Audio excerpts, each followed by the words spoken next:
Hey guys, Lloyd Power here, and today I'll be comparing PC gaming with next-gen console gaming. So there's this weird stigma around PC gaming where it's like, oh, for the elite of the elite, the rich of the rich. That's not the case. Have a full setup right now for barely any money.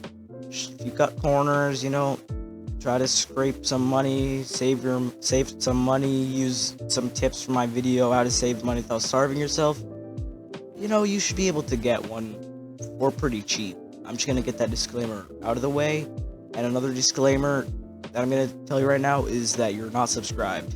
So make sure to subscribe. YouTube tells me a lot of you aren't, so it's just a click of a button. Alright, now I'm gonna compare next-gen consoles with PCs. So right now, to get this out of the way, I'm a little biased towards PC gaming, but that does not invalidate my point. This is a fully unbiased comparison. Now, which one's for you? If you're a strict gamer and you only game and you don't really care about your visual quality or your hardware or whatever, go for a next-gen console, or wait until new games come out. You have the wheel, you choose. If you're more of a competitive gamer, you want the competitive advantage, the visual advantage, the speed advantage, the future advantage, and the ability to get competitive games faster, you go for a PC. Now I'm gonna go a little more in detail on the next-gen consoles, so for the sake of the argument, or for the sake of the video, I'm gonna be describing next-gen consoles as the PS5, as they're very similar. So for the PS5, you can run most games at 1440p, 120 FPS, and for story games, or really any game, you can run it at 4K, 60 FPS, I'm pretty sure with ray tracing on. And that sounds great. If you're more of a visual gamer or storyline gamer, that's insane. That is definitely worth it. If you just like the visuals, you're gonna be happy. The thing about the next-gen consoles that make them great is that they're really gonna last. These things, unlike PCs, you can't upgrade. So you gotta make sure that you gotta buy a console that's future-proof. That's what makes console drops great. That's why when a new console drops, everyone goes nuts on it. Unlike a PC, your console you're going to be using for the next however many years until a refresh comes out. So having that kind of potential is insane. Now, the controller for the PS5 brings new technology, but this isn't really exclusive to next-gen consoles. It's only gonna take time until indie game developers, or really anyone, starts porting them to PC. In fact, I'm pretty sure it would earn a lot of money for Sony if they port haptic feedback. Now I'm gonna go a little more in depth on PC. So PC is a little more complicated, there are videos on it, but here's what I'm gonna tell you what I know. So for PC, you can play old games, you can play ports for games, you can emulate games if you want. You can do a lot of stuff, everything is in your grasp. You have the wheel, right? On PC, overall, your gaming experience is gonna depend on the games you decide to play, and not what you're playing it on. On PC, you basically have an infinite amount of upgrades.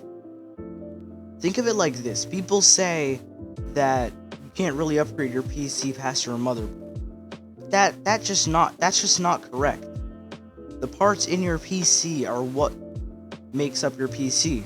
Your PC isn't represented by your motherboard. Your PC is your PC. If you replace your motherboard, you could say that you're building a new PC.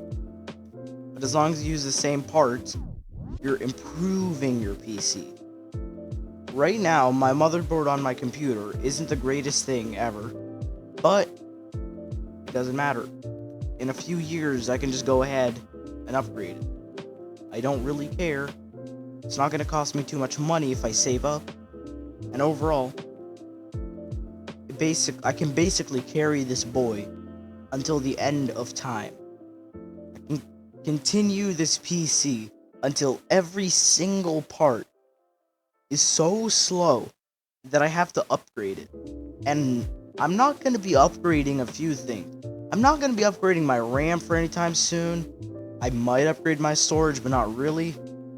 And my case, it's not the best thing, but if I improve the cable management, it's great. Now, the reason I'm just talking about this right now is to get it out of the way, so that I can get to the next segue, the details for nerds. Alright, now I'm going to go a little more in depth for all the nerds out there. Now, don't click off if you're a nerd. You're going to enjoy the segment, and if you aren't, then you're still going to enjoy the segment. For any budget gamers, anybody looking for something cheap, something affordable, then a next-gen console's for you. Next-gen consoles come in a small package. They're really cheap, and they can give you insane price performance.